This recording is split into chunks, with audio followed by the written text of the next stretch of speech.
High Commander Reed stood at the bridge of the massive conquest ship Starbreaker, his four eyes fixed on the blue-green planet spinning slowly on the main screen.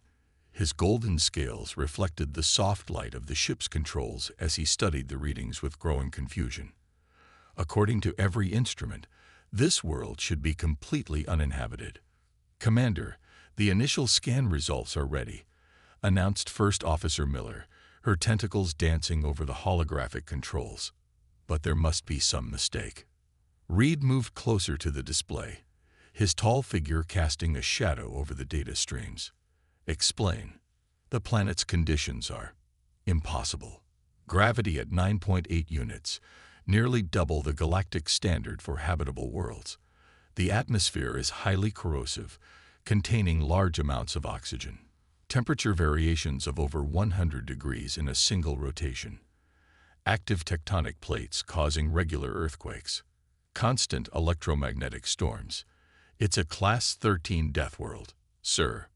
The bridge fell silent. In all of recorded galactic history, no Class 13 world had ever produced intelligent life. Most species couldn't survive there for more than a few hours, even with the most advanced protection. And yet, Reed gestured to the planet, where the night side glittered with countless lights. "We clearly detect a civilization." The scan continued to reveal more surprises. Massive cities sprawled across every continent. Vehicles moved through the air and on the ground. Radio waves and digital signals filled the space around the planet. Satellites orbited in complex patterns. "How advanced are they?" Reed asked, his voice carrying across the silent bridge. Miller checked the readings again. "Pre-FTL technology, sir. They haven't even established bases beyond their moon. By galactic standards, they're primitive." Reed clicked his mandibles thoughtfully. This should be an easy conquest. Their standard protocol was designed to handle civilizations far more advanced than this one. Yet something bothered him about the situation. "Show me their military capabilities," he ordered. The screens filled with images of Earth's defenses. Tanks, aircraft, ships, and missile systems appeared primitive compared to the Starborn Empire's technology. But there was something odd about their design. "Notice anything unusual?" Reed asked his officers. Lieutenant Parker, the weapons specialist, raised a limb. "Sir, they're weapons and vehicles. They're built to withstand incredible punishment. The armor thickness alone is remarkable.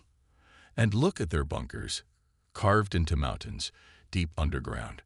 They're designed to survive in conditions that would kill most species." Reed felt a chill run down his spine plates. These humans hadn't just survived on a death world. They had embraced its harshness. Their technology wasn't primitive because they lacked intelligence. It was robust because it had to withstand conditions that would destroy more advanced systems. Still, orders were orders. The Galactic Council had marked this sector for expansion, and Reed's fleet was the tip of the spear. "Begin standard conquest protocol," he commanded. "Stage 1. Launch the electromagnetic pulse satellites. Disable their communication and power systems. Stage 2. Precision strikes on military installations. Stage 3.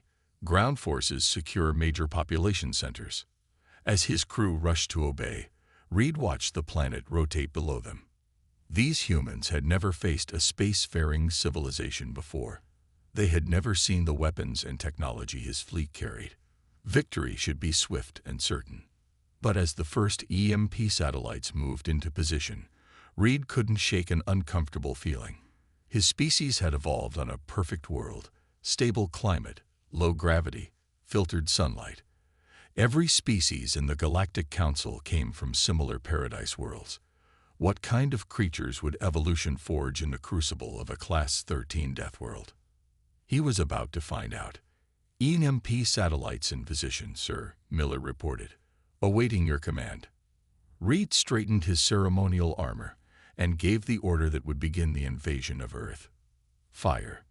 The satellites activated, sending waves of electromagnetic energy toward the planet below. The fleet watched, expecting to see the lights of human civilization wink out across the globe. Instead, most of the lights stayed on. And in the space around Earth, hundreds of previously undetected military satellites suddenly powered up their defense systems. This, Reed realized, was going to be far more interesting than a standard conquest. The mood on the Starbreaker's bridge shifted from confidence to concern as the EMP attack failed to cripple Earth's infrastructure. Commander Reed watched the tactical display with all four eyes narrowed, his golden scales darkening with stress. "Impossible," Lieutenant Parker muttered, her tentacles frantically working the control panel. "Their systems should be completely disabled. How are they still operating?" First Officer Miller pulled up detailed scans of several human military bases. "Sir, look at this.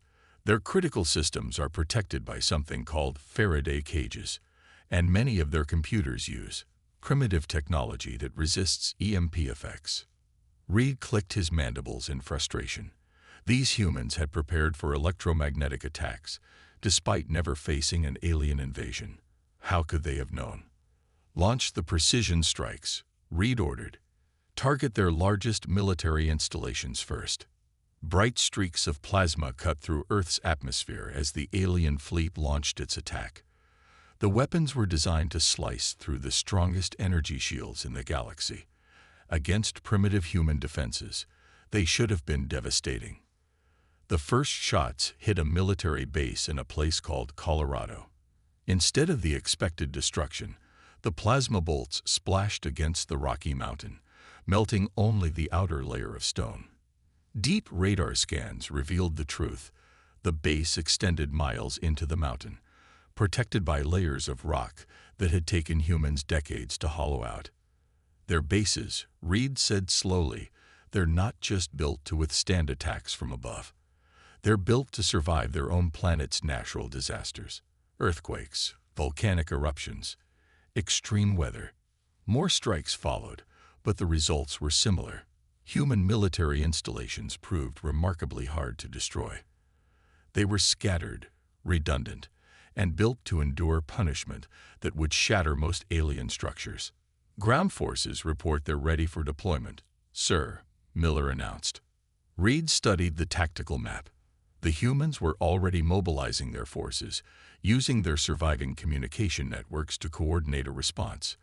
Their vehicles were moving into position, and their aircraft were taking to the skies.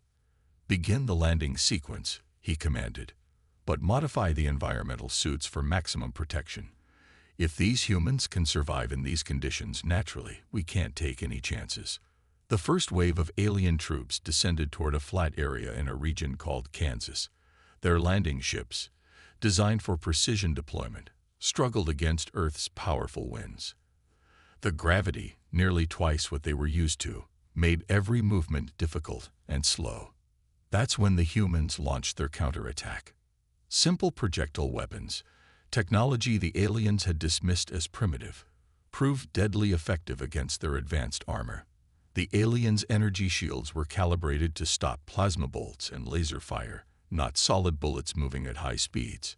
Human tanks, while technologically inferior, were sturdy enough to keep fighting even after taking direct hits. "Sir," Parker called out in alarm, "the humans are using their weather patterns against us.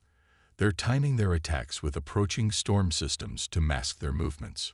Reed watched as a group of human aircraft emerged from a bank of storm clouds, launching missiles at his troops before disappearing back into the turbulent weather.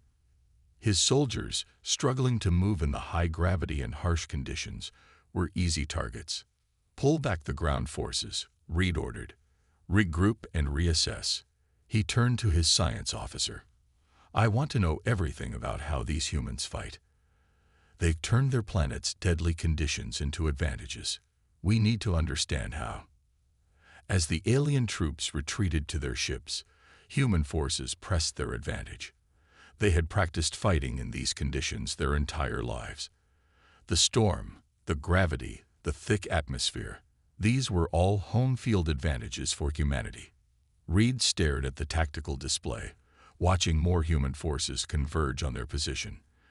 The easy conquest he had imagined was quickly turning into a serious fight. These humans weren't just surviving on their Deathworld. They had mastered it. and now they were teaching the aliens exactly what that meant. Lieutenant Jack sat in the muddy trench, rain pouring down his face as he watched the alien patrol through his binoculars. Their movements were slow and clumsy in Earth's gravity, each step carefully measured. The aliens' environmental suits glowed faintly in the darkness, making them easy targets. "They still haven't figured it out," he whispered to his team. "They're using lights on their suits. They think they need to see in the dark like we do." The resistance fighters around him grinned. They had trained for years to fight at night, their eyes naturally adapting to darkness. The aliens, used to fighting on worlds with perfect visibility, hadn't learned this basic survival skill. "Remember the plan," Jack said, checking his rifle one last time. "We hit them when the storm gets stronger. Their sensors can't handle the lightning interference." Above them, thunder cracked across the sky. The alien patrol jerked in surprise at each boom, their weapons raised nervously. They weren't used to such violent weather. On their worlds, such conditions would have grounded all military operations. But for humans, this was just another Tuesday. Back on the Starbreaker, Commander Reed received another disappointing report. 3 more patrols had gone missing in the last day alone. The humans were using hit-and-run tactics, striking from hiding spots in terrain his sensors couldn't properly scan. "Show me the pattern of attacks," he ordered. First Officer Miller displayed a map of all recent human strikes. "Sir, they're not just random raids. They're systematically targeting our supply lines and communication relays. And look at this. Every major attack coincided with extreme weather conditions." Reed studied the data. The humans were proving to be brilliant strategists. They didn't try to match the aliens' superior technology. Instead, they used their planet's natural weapons, storms, darkness, rough terrain, and high gravity, to even the odds. On the ground, Jack gave the signal. The storm had reached its peak, with lightning striking so frequently it looked like daylight. His team moved forward, their movements sure and steady despite the mud and wind. Years of military training in all weather conditions had prepared them for this. The alien patrol never saw them coming. Their high-tech sensors, overwhelmed by the storm's electrical activity, gave false readings. Their communication systems crackled with static. Their suits, designed to protect against energy weapons, offered little defense against simple steel knives and bullets. Within minutes, it was over. Jack's team had eliminated the entire patrol without firing a single shot. "Gather their equipment," he ordered. "The scientists will want to study it." As his team collected the alien technology, Jack noticed something interesting. The aliens' environmental suits were incredibly complex, with multiple layers of protection against Earth's atmosphere. Yet humans breathed this air naturally. The aliens needed special gravity compensators just to walk, while humans had evolved in this gravity. "Sir," one of his soldiers called out, "we found their communications device. It still works." Jack smiled. This was exactly what they needed. Human scientists had been studying captured alien tech, learning their weaknesses. Each small victory provided more intelligence, more advantages. Back on his ship, Reed received the alert about another lost patrol. His officers were becoming increasingly nervous. They had lost more troops in the past week than in their last 3 planetary conquests combined. "They're adapting to our tactics faster than we can adapt to their world," Miller observed. "Every failed attack teaches them more about our capabilities." Reed nodded grimly. The humans were turning this invasion into a lesson in survival. They had spent generations learning to thrive in conditions that his species considered impossible. Now they were teaching the aliens exactly why Earth was classified as a death world. "Prepare for a new strategy," Reed ordered. "If we can't beat them with technology, we need to understand how they mastered this hostile environment." But as he gave the order, another storm front approached his fleet's position, and in the darkness below, more human resistance fighters prepared to teach the aliens another harsh lesson about life on Earth. Commander Anna stood in the underground command center, studying the large wall of monitors showing alien troop movements. Her years of cave warfare training, once considered an outdated skill, had suddenly become invaluable. The aliens, it seemed, were terrified of fighting underground. "Report from the Amazon team," her assistant said, handing her a tablet. "They've successfully led another alien patrol into the quicksand traps. No survivors." Anna nodded. Across the globe, resistance forces were using Earth's natural hazards as weapons. Deserts, jungles, mountains, oceans, environments that humans had conquered generations ago, were proving to be deadly for the alien invaders. Meanwhile, aboard the Starbreaker, Commander Reed was facing an uncomfortable truth.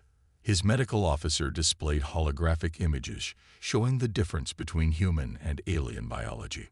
"It's remarkable," the medical officer explained. "Their bones are incredibly dense, evolved to support their bodies in high gravity. Their lungs can filter oxygen efficiently, despite it being corrosive to most species. Their skin naturally protects them from their sun's radiation." Reed watched the data scroll past. "And temperature adaptation. That's the most surprising part, sir. Humans can survive in temperatures ranging from nearly freezing to desert heat. They don't need environmental suits. They don't even need to hibernate during temperature extremes like most species." On the ground, Anna's forces were putting these natural advantages to good use. Her teams had learned that the aliens' environmental suits couldn't handle rapid temperature changes. By leading them through caverns that shifted from hot to cold, they could cause the suits to malfunction.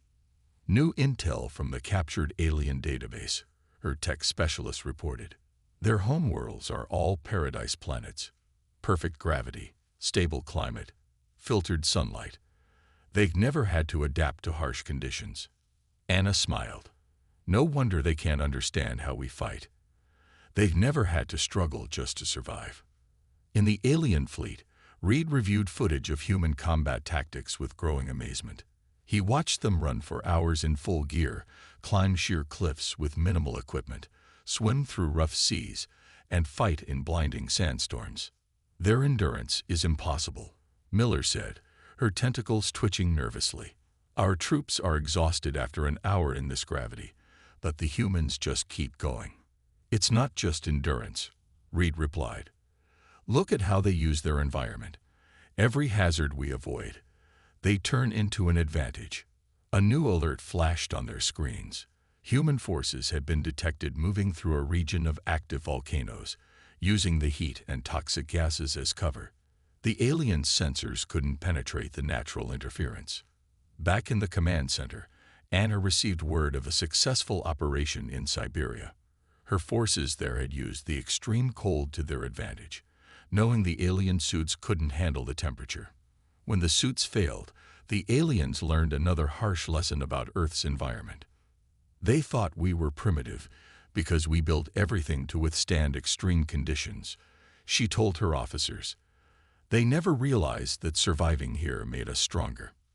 The resistance had discovered that human weapons, while less advanced, were more reliable in harsh conditions. Alien energy weapons failed in dust storms. Their sensors couldn't handle electromagnetic interference from lightning. Their ships struggled in heavy winds the human aircraft had been designed to handle. "New attack plan," Anna announced, pointing to a map. "We'll draw them into the Grand Canyon. The rock formations block their signals, and the temperature swings will strain their life support systems." As her teams moved into position, the aliens continued to struggle with Earth's basic conditions. Their troops needed rest breaks every few hours due to the gravity. They couldn't eat Earth food or drink the water. Even the air itself was dangerous to them without filters. Meanwhile, humans continued to demonstrate why they had not just survived, but thrived on their Deathworld. Every environmental challenge had shaped them into perfect warriors for these conditions. Evolution had prepared them for this fight long before the aliens arrived. Dr. Marcus stood in his underground laboratory, surrounded by pieces of captured alien technology. The room buzzed with activity as scientists studied everything from alien weapons to environmental suits. After 3 weeks of fighting, they were finally beginning to understand their enemy's weaknesses. "Look at this," he said to the military officers gathered around his workbench. He held up a piece of alien armor. Their advanced materials are actually quite fragile in our gravity. They sacrifice strength for lightness because they're not used to moving in heavy gravity. Lieutenant Jack picked up the armor piece, testing its weight. So that's why our regular bullets go right through their fancy shields. Exactly, Marcus nodded. Their shields are designed to stop energy weapons, not physical projectiles. They never expected to fight anyone still using primitive kinetic weapons. On one of the lab's main screens, data scrolled showing analysis of the alien environmental suits. The scientists had discovered that the suits couldn't handle rapid pressure changes, something humans dealt with naturally. A simple change in altitude could cause their systems to fail. What about their weapons? Commander Anna asked, pointing to a captured alien rifle. Marcus picked up the weapon carefully. Incredibly advanced, but totally impractical for Earth conditions. They overheat in our atmosphere. The power cells can't handle our magnetic field variations. And look at this. He showed them how the delicate targeting system failed completely in dust or rain. Meanwhile, aboard the Starbreaker, Commander Reed was facing his own revelations. His science team had finally translated more of the human internet, giving them access to Earth's history. "Sir, you need to see this," Miller said, displaying images of human warfare through the ages. "They've been fighting each other for thousands of years. Every weapon we've encountered, they developed by fighting themselves." Reed watched footage of human battles in deserts, jungles, Arctic wastes, and mountains. They've practiced warfare in every environment their planet offers. No wonder they adapt so quickly to our tactics. Back in the laboratory, Marcus made another breakthrough. He had managed to access the aliens' biological data. "This is fascinating," he told his team. "Their homeworlds are all perfect garden planets. They never evolved natural defenses against radiation, temperature changes, or atmospheric toxins. So they depend entirely on their technology to survive." Anna asked. "Yes, and that's their biggest weakness. We evolved on this Deathworld. Everything about us is designed to survive here. They're trying to use technology to match abilities we developed naturally over millions of years." The scientists had also discovered why Earth was classified as Class 13. The aliens measured planetary danger by how quickly their own species would die without protection. On Earth, between the gravity, oxygen atmosphere, temperature swings, and natural disasters, they wouldn't last an hour. "They think we're primitive because we build things to be tough and simple," Jack said, examining an alien computer that had failed in the rain. "But we build them that way because they have to survive Earth." Marcus pulled up a galactic map they'd extracted from alien data. "Look at this. Every other intelligent species they've encountered evolved on worlds they consider paradise planets. We're the first civilization they've found that evolved on a death world." This discovery changed everything about their defense strategy. Instead of trying to match the aliens' advanced technology, they would use Earth itself as a weapon. Every harsh condition that had shaped human evolution would become part of their arsenal. "Send this data to all resistance cells," Anna ordered. "Tell them to focus on exploiting environmental advantages. Lead them into storms, caves, mountains, anywhere their technology can't handle." As the officers left to implement the new strategy, Marcus continued studying the alien tech. Each new discovery revealed another weakness they could exploit. The aliens' greatest strength, their advanced technology, had become their greatest vulnerability on humanity's death world. "They came here thinking their technology made them superior," he muttered to himself. "They never understood that surviving on Earth made us stronger than any technology they could build." Strategic Director Thomas stared at the space weather monitoring screens with growing excitement. The massive solar storm approaching Earth was exactly what they had been waiting for. While such storms were a normal part of life for humans, protected by their planet's magnetic field, they were deadly to alien technology. "Time until the storm hits," he asked the space weather team. 2 hours, sir. It's one of the biggest we've seen in years. The alien shields won't stand a chance." Thomas immediately contacted all resistance commands. Operation Solar Fury is go. I repeat, Operation Solar Fury is go. All units move to launch positions. Aboard the Starbreaker, Commander Reed received the first warnings of the approaching solar storm. His ship's sensors showed a massive wave of charged particles heading straight for Earth's orbit. Raise all shields to maximum, he ordered. Send warning to all ground forces to activate radiation protocols. First Officer Miller looked concerned. Sir, our ground forces shield generators are already struggling with Earth's conditions. They don't have enough power to handle this level of solar radiation. On the ground, Commander Anna's forces began their coordinated attack.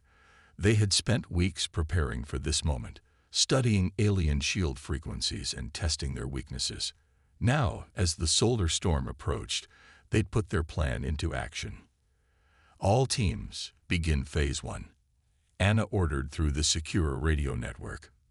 Drive them out of their bunkers. Force them to rely on their personal shields. Across the globe, human forces launched simultaneous attacks on alien positions. They used simple but effective tactics: mortar fire to force aliens into the open, EMPs to disrupt their communications, and good old-fashioned bullets that their shields couldn't stop. In orbit, the first wave of solar radiation hit the alien fleet. Warning alarms blared across every ship as their shields began to overload. The alien vessels, designed for the calm space around their paradise worlds, had never faced such intense solar activity. Shield capacity at 60% and dropping. Miller reported, her tentacles moving frantically over the controls. The radiation is more intense than anything in our records. Reed watched in horror as the status of his ground forces turned critical. Their environmental suits, already strained by Earth's harsh conditions, began failing under the solar bombardment. The troops had to choose between maintaining their combat shields or their radiation protection. They couldn't power both. Thomas monitored the situation from the underground command center. Phase 2, begin, he ordered. Launch the salvaged alien weapons. Human forces had modified captured alien energy weapons, turning them into crude but effective EMP devices.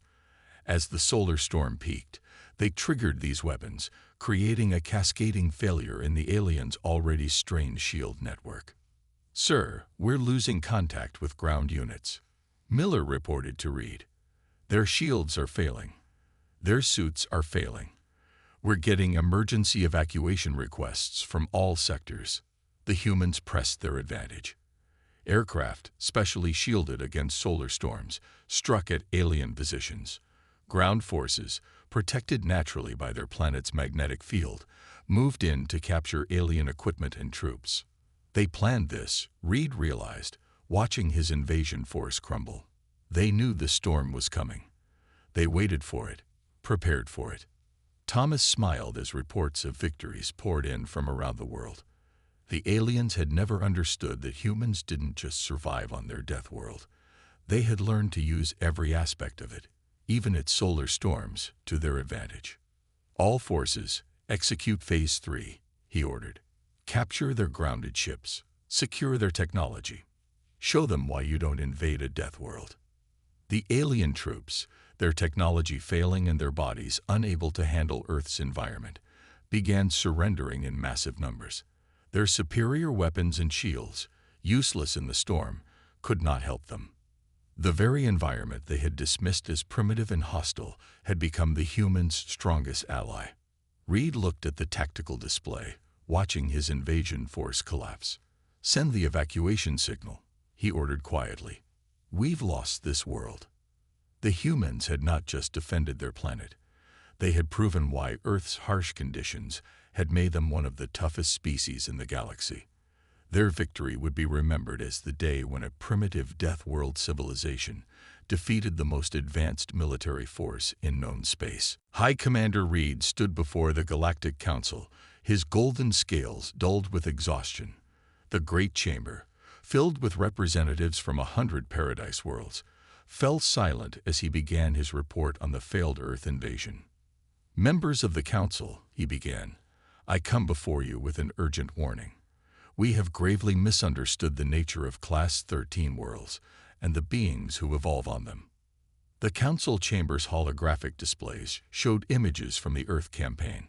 Human soldiers fighting in conditions that would kill most aliens instantly, surviving in environments that should have been impossible for any life form. The humans didn't just survive on their death world. Reed continued. They mastered it. Every condition we considered a hazard, they turned into an advantage. Their technology isn't primitive. It's perfectly adapted to their harsh environment. Back on Earth, Dr. Marcus and his team were studying the alien ships left behind after the retreat. The advanced technology, once they understood its principles, would help humanity leap forward by centuries. But they were careful to maintain their own robust engineering alongside it. "Look at this," Marcus said to Commander Anna, pointing to an alien ship's control system. "They rely completely on their advanced computers. We'll keep our backup mechanical controls. They work better in solar storms anyway." In the council chamber, Reed played footage of human combat techniques. The alien representatives watched in amazement as humans demonstrated their natural abilities, running for hours in high gravity, breathing corrosive oxygen, surviving extreme temperature changes, and fighting in conditions that would kill most species. "They don't need environmental suits on their own world," Reed explained. "They don't need gravity compensators. They don't need radiation shields. Evolution on their death world has given them natural advantages we can't match with technology." One council member raised an appendage. "Are they a threat to us?" Reed thought carefully before answering. "Not if we approach them properly. The humans only fought because we tried to conquer them. They're willing to talk peace, but as equals, not as subjects." Lieutenant Jack and his team were proving this point. They worked with the few alien diplomatic officers left behind, teaching them about Earth while learning about galactic society. The aliens were fascinated by human resilience, while humans were eager to learn about the wider galaxy. "You don't need those environmental suits in this area," Jack told a group of alien diplomats. "We've adjusted the air mixture to match your home atmosphere. We may be tough, but we can be accommodating too." In the council chamber, the final vote was unanimous. Earth would be reclassified, not as a target for conquest, but as a protected world with a unique civilization. The humans' ability to thrive in deadly conditions made them valuable potential allies. "There are other Class 13 worlds in unexplored space," Reed concluded. "If we find more civilizations like humanity, we must approach them with respect. They aren't primitive. They're survivors, adapted to conditions we can barely imagine." On Earth, humanity began its journey into the galactic community. They started carefully, maintaining their robust technology while incorporating alien advancements. Human engineers helped design new environmental suits for alien visitors, while alien scientists studied how humans had adapted to their world. "We're entering a new age," Commander Anna said, watching the first joint human-alien space station take shape in orbit. "But we'll never forget the lessons of our home world. It's not just about having advanced technology. It's about being tough enough to use it when everything goes wrong." The Galactic Council established new protocols for contact with Deathworld civilizations. Humanity became known across the galaxy not as primitive warriors, but as innovative survivors who had turned the deadliest conditions into their greatest strengths. And on 100 paradise worlds, alien children now learned an important lesson. Never underestimate a species that calls a death world home. For in their struggle to survive, they may have become the strongest of us all.